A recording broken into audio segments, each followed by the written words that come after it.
The basement pulses with tears for fears everybody wants to rule the world. When I push through the alley door, Ann Wilson's voice cutting through brick and cigarette smoke like serrated glass through flesh. 7:40 p.m., and already the space hums with bodies seeking sanctuary from Saturday's bullshit. That particular end-of-week exhaustion when survival feels like achievement worth celebrating with cheap liquor and chosen family. Miguel catches my entrance from behind the bar, wedding ring glinting as he reaches for something amber underneath the counter. His face holds that knowing expression suggesting tonight's pour carries intention beyond mere hospitality. Rough day, Mom? Is there any other kind? He pours 3 fingers of something that catches light like molten copper, sliding the plastic cup across wood grain that remembers decades of confessions. This is Woodford Reserve Double Oaked. Been aging in barrels that got charred twice. First time for anger, second time for wisdom. Tastes like bourbon learned from its own burning. I taste smoke and caramel and something darker underneath.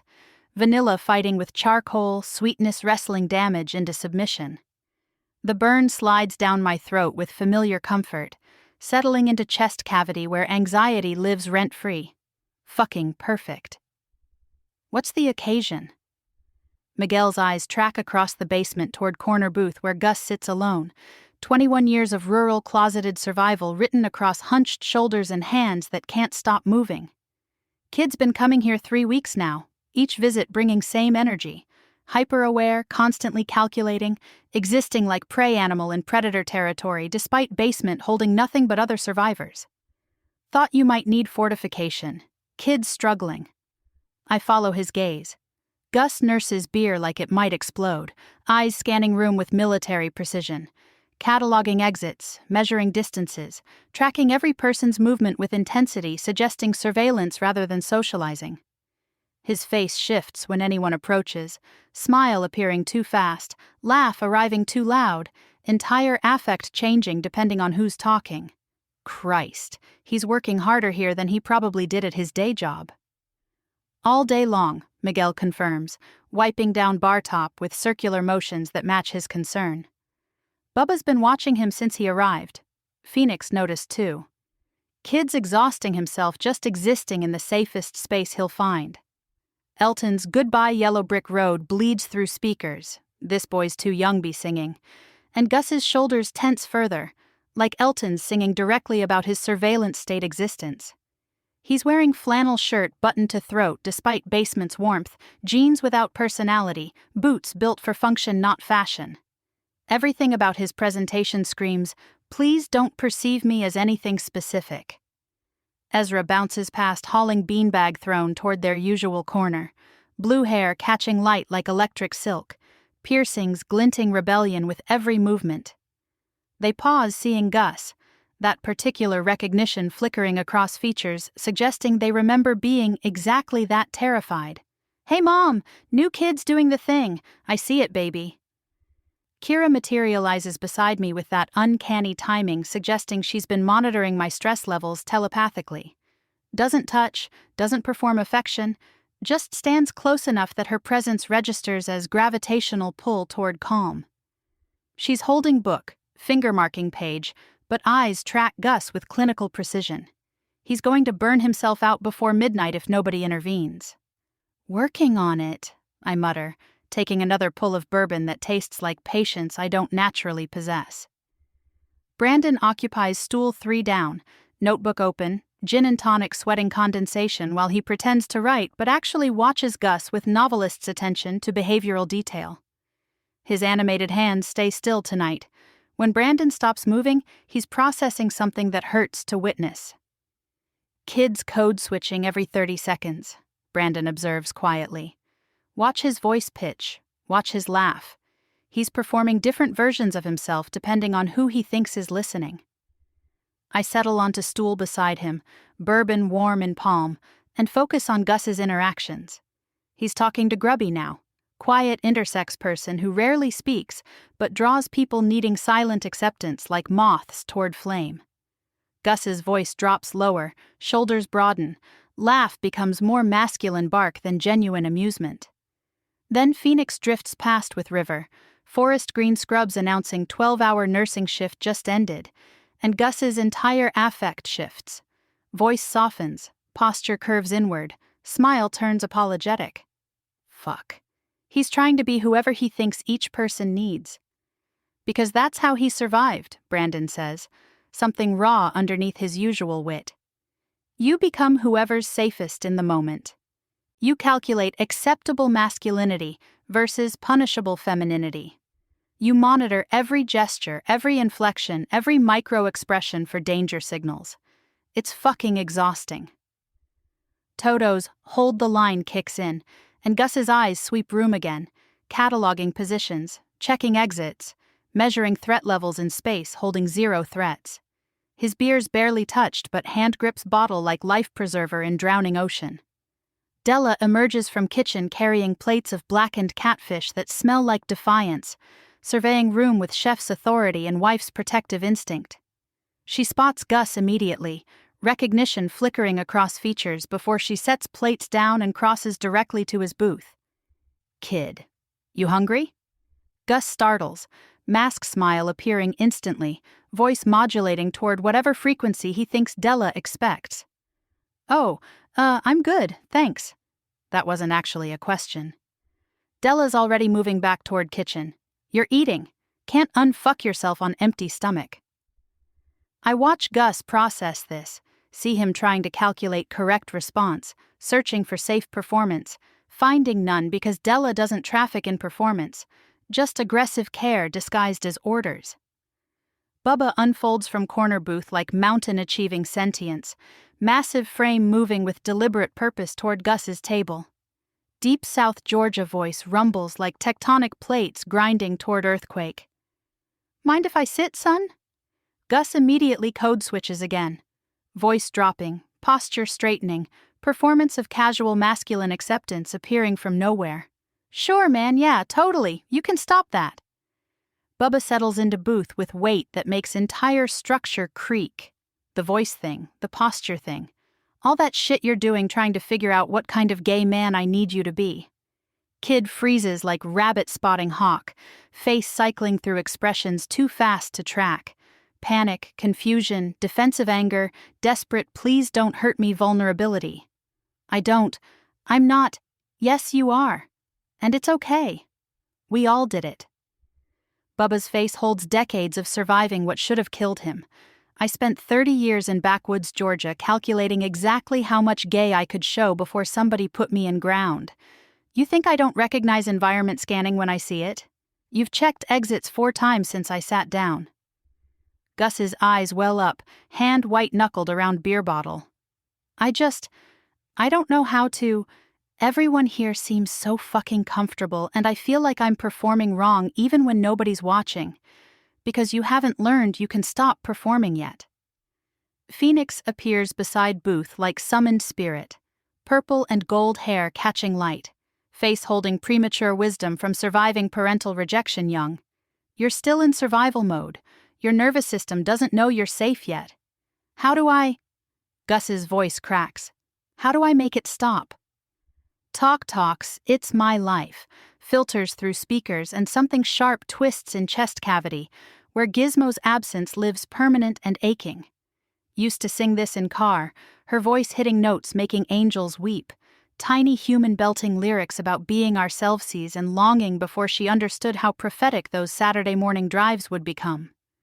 I crossed to Booth before thinking, bourbon warm in hand, settling beside Bubba's mountain presence with Brandon drifting behind holding notebook and witnessing expression suggesting he's memorizing this for future essay. You don't make it stop, kid. You practice not doing it, over and over, until your body believes what your brain knows, that nobody here is going to hurt you for being whoever the fuck you actually are. Gus stares at me like I'm speaking foreign language, face showing desperate want to believe warring with 21 years of evidence suggesting vulnerability equals violence. But what if I don't even know who that is anymore? What if I've been code switching so long I can't find the original version? Eric pulls chair backward from nearby table, settling in with blue-collar exhaustion and trans man perspective earned through different closet. Then you excavate. You try on different versions until something fits without performance. You let yourself be inconsistent while you figure it out. You stop punishing yourself for surviving. I watch everyone, Gus admits, voice small. I can't stop cataloging where everyone is, what they're doing, calculating threat levels even though nobody here has done anything threatening. My brain won't fucking stop. That's hypervigilance, River offers from nearby table, nurse voice cutting through with clinical precision. PTSD response from prolonged threat environment. Your amygdala's stuck in overdrive. It'll recalibrate once you have enough safe experiences proving you're not in danger. Sage appears beside table with napkin art already started. Intricate mandala incorporating pink triangle, lambda symbol, other queer historical markers woven through pattern. Doesn't speak, just slides art toward Gus while colored pens create beauty from paper scraps. Gus picks up napkin with shaking hands. I don't deserve. Stop. Ezra's bounced over, blue hair electric, voice carrying fierce certainty. You don't have to earn safety. You don't have to perform correctly to deserve acceptance. You exist. That's enough. Gus watches everything. But watching carries different quality now. Less surveillance, more wonder. Like kids seeing ocean first time, trying to comprehend vastness after lifetime of puddles. You keep changing how you talk, Brandon observes gently. Notebook open, but pen still. Voice goes up, down, rough, soft, depending on who you're addressing. You mirror back whatever you think each person wants to hear. It's habit, Gus whispers. If I matched my stepdad's energy, he hit less. If I played soft around his friends, they left me alone. If I performed right kind of gay, not too femme, not too threatening, maybe I'd survive the day. But you're not there anymore. Kira's voice cuts through from nearby. Book closed now, attention full. You're here. Where the only thing anyone needs from you is honesty. Even if that honesty is, I don't know who I am yet. Della returns with catfish plate, setting it before Gus with authority that brooks no argument. Eat. Can't do identity excavation on empty stomach. Trust me, I spent 30 years performing whoever my mother needed before I figured out I could just be angry lesbian who cooks good food and loves her husband. Miguel appears with fresh beer for Gus. Old beer vanished like magic trick, proving bartenders' surveillance beats customers' hypervigilance every time. When you walked in tonight, you clocked exits twice before sitting. You positioned yourself with back to wall, facing door. You've cataloged every person who's entered or left. You're running subroutines while having conversations, threat assessment, escape routes, acceptable presentation. Gus stares at Miguel like he's been caught committing crime. I don't mean to. Nobody's criticizing. We're recognizing. Miguel's face holds gentle understanding. You know how many years it took me to stop performing cis masculinity when entering men's rooms? To stop calculating exactly how much trans I could show before somebody got violent? That shit doesn't disappear overnight just because you found safe space. It feels like I'm lying all the time, Gus admits, fork pushing catfish around plate. Even when nobody's asking me to. Like my default setting is performance and I've forgotten how to just exist. So you practice, Bubba rumbles. You try being honest about small shit first. I actually don't like beer much. This music makes me uncomfortable. I need space. You recalibrate what honesty feels like in your body. What if honest version of me isn't? Gus's voice drops to whisper.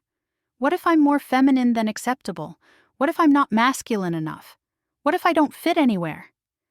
Then you don't fit in some imaginary acceptable range that only exists in traumatized brain, I say, bourbon making me blunt. You fit here. With us. The people who also don't fit anywhere else. Phoenix leans forward, voice carrying weight of someone who knows intimately what parental rejection costs. You keep apologizing. For existing in space. For having needs. For taking up room. You say sorry before anyone's accused you of anything wrong. Gus's face crumples. My stepdad said I apologized like girl. Said real men don't say sorry, they just do better. So I tried stopping. But then teachers said I was arrogant. So I tried apologizing more. But boys at school said I was pussy. So I tried being harder. But that got me beat up for being aggressive faggot. I can't, there's no version that's right, because you were navigating minefield disguised as identity formation, Brandon says, something raw in voice. Every version of yourself you showed got punished by someone.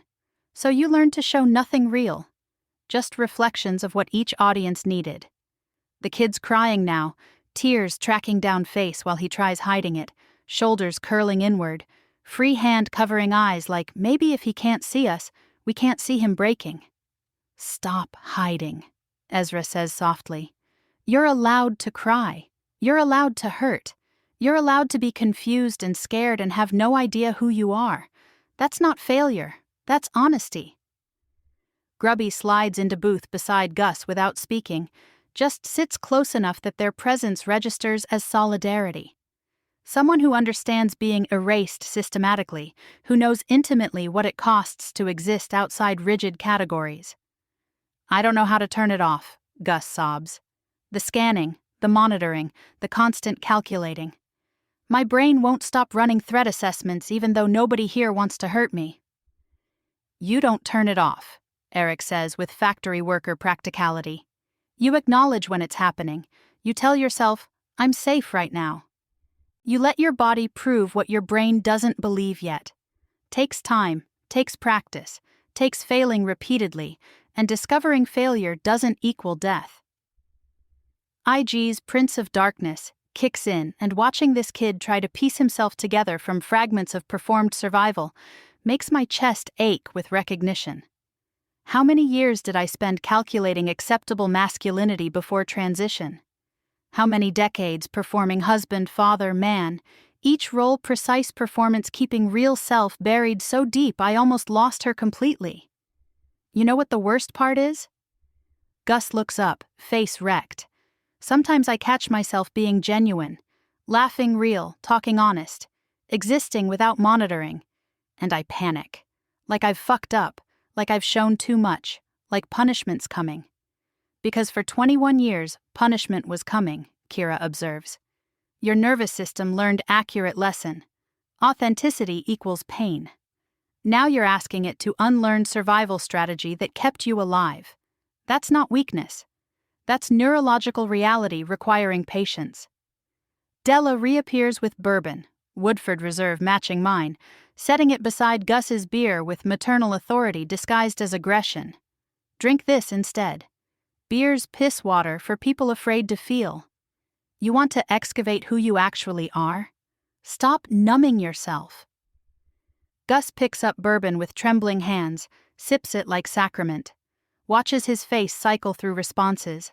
Surprise at taste, calculation about acceptable reaction, decision about which response to perform, before exhaustion wins and he just lets himself taste it without commentary. There, I say, that moment where you stopped performing response and just experienced it. That's who you are. But I don't know what I felt. You don't have to know yet. You just have to practice feeling without immediately translating it into acceptable presentation. Phoenix pulls out phone, shows Gus something that makes his face crack further. This is me 3 months ago. Alley behind this bar. Nose broken, ribs cracked, bleeding in dirty snow because my parents' church friends decided to teach me lesson about God's love. You know what Mom did? Gus shakes head, eyes locked on Phoenix's face like lifeline in drowning ocean. She sat in that snow with me. Didn't tell me to be strong, didn't say it would be okay. Just sat there bleeding too. Phoenix gestures toward me, toward scar-mapping windpipe crushed 70% by brother's hands. And let me cry, let me be terrified, let me exist without requiring performance. Family's family, Bubba adds, voice carrying Georgia morning weight. Regardless of how you find each other, regardless of how broken you arrive. You don't have to earn this. You don't have to perform correctly. You just have to show up honest about not knowing how to show up. Gus looks around table at faces carrying accumulated damage.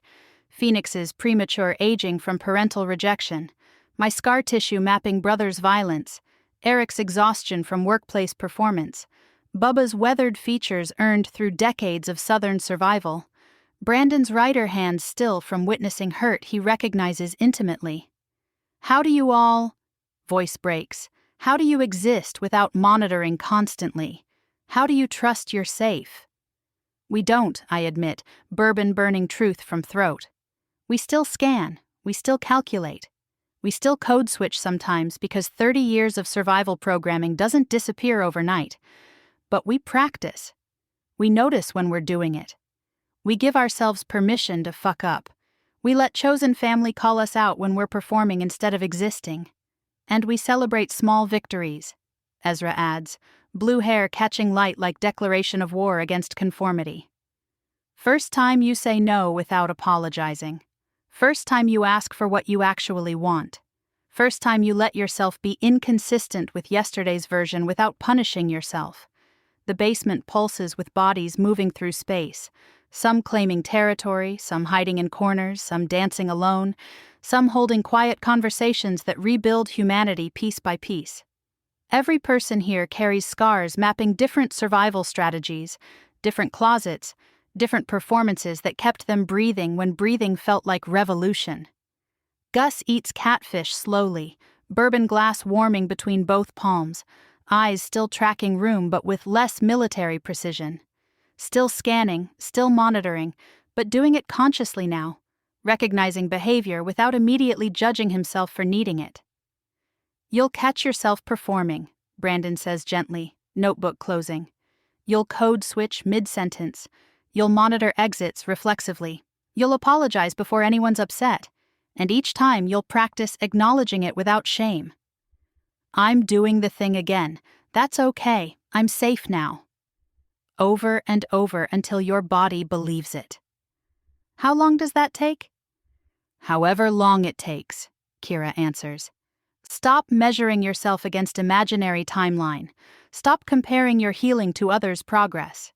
Your nervous system has its own schedule. Miguel materializes with fresh bourbon for me, checking Gus's glass with bartender's omniscient attention. You came back tonight, 3rd week in row. That takes courage most people don't understand, choosing to be vulnerable in space where performance isn't required. That's not small achievement. That's revolutionary. Colin's Take Me Home bleeds through speakers, and watching this kid practice existing without armor makes something ache beneath scar tissue where hope lives stubborn and refusing to die despite evidence suggesting it should. I don't know how to stop feeling like I'm lying, Gus whispers. You lived in minefield for 21 years, every step potentially fatal, every authentic expression possibly punished. You learned to lie perfectly because lying kept you alive. Bubba's voice holds weight of someone who survived same geography. Now you're asking yourself to unlearn survival strategy. That's not dishonesty. That's complicated grief for person you had to become to survive. Sage slides another napkin across table, mandala incorporating Gus's name, surrounded by symbols representing growth, transformation, patience. Still doesn't speak, just creates beauty while offering silent witness to struggle that requires no words. Gus picks up art like holding something sacred. Thank you, all of you, for not making me explain, for just knowing. We know, Eric confirms with trans solidarity earned through different closet, because we are you. Different details, same survival, different performances, same exhaustion, different closets, same suffocation. The basement holds us all, broken people practicing existence without armor, survivors relearning what safety feels like in bodies that only know danger, humans excavating authentic selves from decades of performed survival. Gus's bourbon sits half-finished when I settle back at bar, my own glass empty, chest holding complicated warmth watching chosen family do what we do best. Recognize pain in each other, validate struggle without requiring explanation, offer presence without demanding performance. Kid's going to be okay, Miguel says, wiping down bar top with circular motions that match his certainty. Eventually. If he keeps showing up, if we keep reminding him he doesn't have to earn sanctuary. Kira appears beside me, doesn't touch but stands close enough that her presence registers as gravitational certainty. You did good, letting him see your scars, admitting you still struggle. He needed to know healing isn't linear perfection.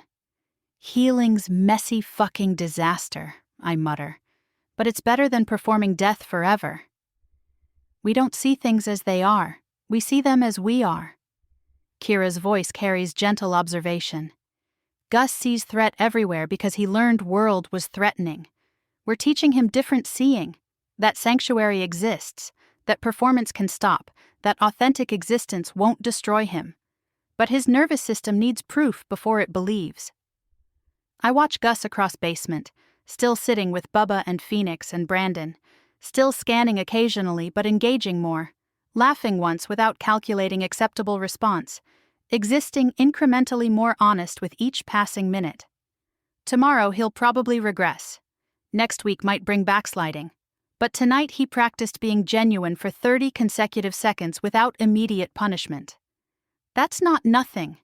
That's revolution happening neuron by neuron, moment by moment, chosen family bearing witness to transformation that takes however long it takes. Miguel pours final finger of Woodford Reserve, smoke and caramel and wisdom earned through burning.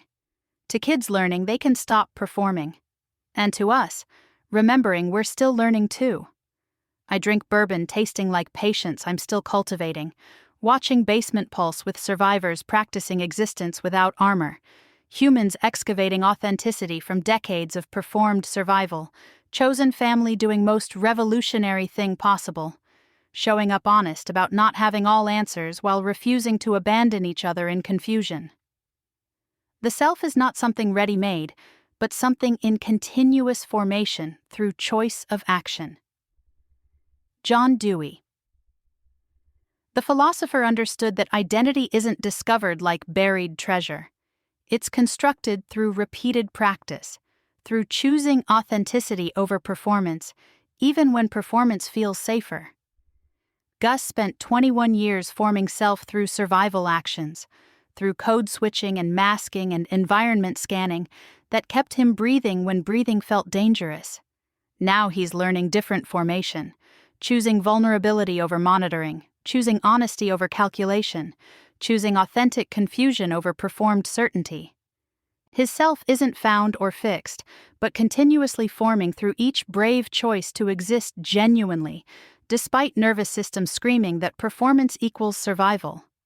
We're teaching him through presence that formation can shift from defensive to authentic, from protective to true, one honest moment at a time. The self he's becoming isn't who he was forced to perform. It's who he chooses to practice being, repeatedly, imperfectly, courageously real.